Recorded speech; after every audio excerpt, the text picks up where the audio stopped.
Chers amis, bonjour. Je voudrais évoquer avec vous aujourd'hui la fin de ce qu'ils appellent le grand débat, qui a été essentiellement une opération médiatique, une opération de propagande, de communication de la part du président de la République qui s'est présenté sur les tréteaux un peu partout en France, qui a rencontré les maires, même les scientifiques, et qui a ainsi pu faire part de ce qu'il envisageait sans le dire ouvertement.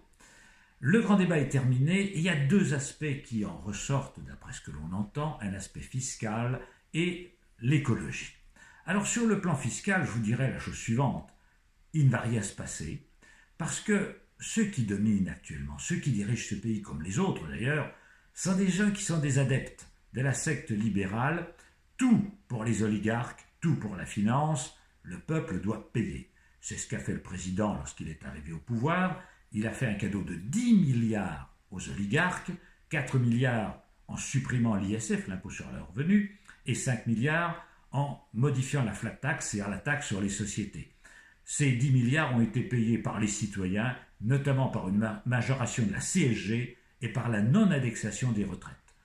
Qu'est-ce qu'ils vont faire? Ils vont parler fiscalité, ils nous annoncent que les Français ploient sous la fiscalité, ont assez de fiscalité, n'en veulent plus, se plaignent de l'impôt, donc il faut réduire la pression fiscale et réduire, évidemment, c'est leur dogme sacré, la dépense publique. Eh bien non, c'est pas ce qu'il faut faire.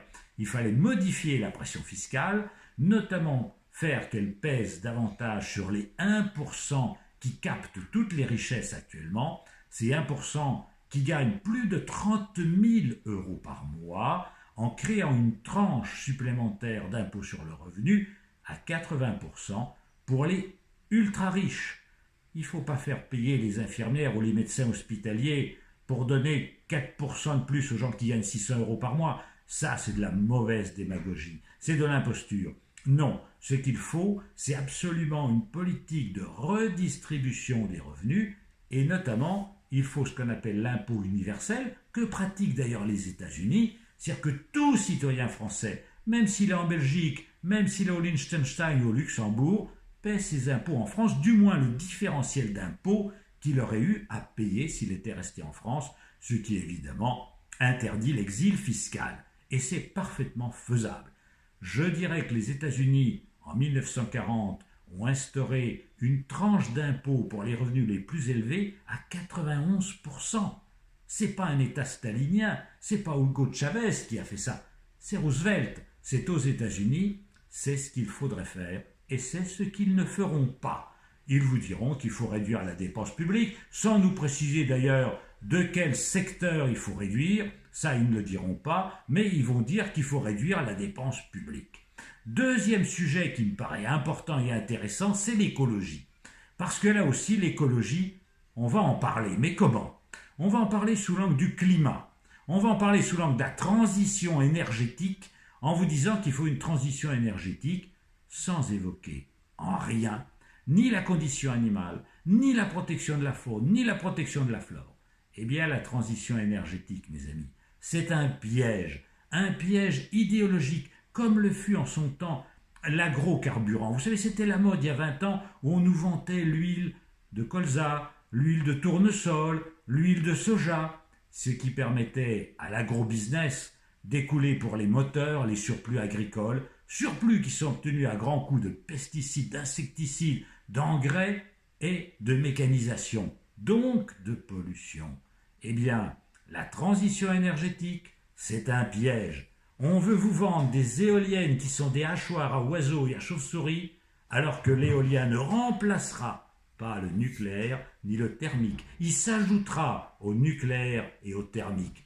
Alors je vous dis, ne soyez pas dupes, ne suivez pas ces modes absolument infondés, réfléchissez. L'écologie, c'est un nouveau rapport au vivant. C'est défendre la nature, c'est défendre les relations aux êtres, c'est vouloir une société d'entraide, de compassion, d'empathie envers tous les humains et envers nos frères animaux, envers cette nature qui se meurt. C'est ça l'écologie.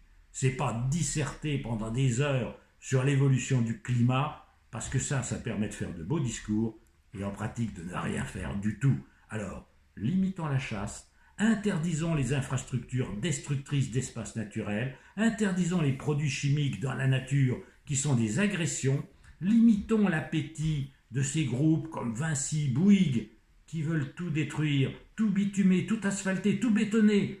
Pour faire de l'argent et du profit, il faut une société de l'entraide, une société de la bienveillance et du vivant, et non une société du profit et de l'argent.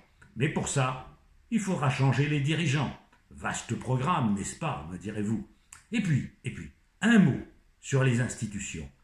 Vous savez que la France n'est pas une démocratie, je vous l'ai déjà dit, avec son Parlement qui n'est en fait qu'une chambre d'enregistrement ou un parti qui ne recueille pas plus de voix que le Front National ou que le Rassemblement National, on dit maintenant, ou que la France Insoumise a 315 députés, alors que le Rassemblement National en a 8 et la France Insoumise en a 17, alors que les uns comme les autres recueillent 20 à 25% des suffrages. Eh bien, le président va sans doute vous annoncer qu'il va instiller 15% de proportionnel dans la désignation des députés. Ça ne changera rien du tout. Le Rassemblement National, au lieu d'avoir 8 élus, en aura 15. La France Insoumise, au lieu d'en avoir 17, en aura 24. Et le parti majoritaire, au lieu d'en avoir 315, en aura 300. Belle démocratie. Non, il n'y a pas de démocratie quand il n'y a pas une représentation proportionnelle intégrale qui permet à tous les courants de pensée de participer à la vie législative et à la vie politique du pays. Mais ça, là aussi, il faudra attendre des changements. Merci de suivre cette chronique, merci de la diffuser, car mes amis, nous devons gagner la bataille culturelle. Je compte sur vous. Bonne continuation.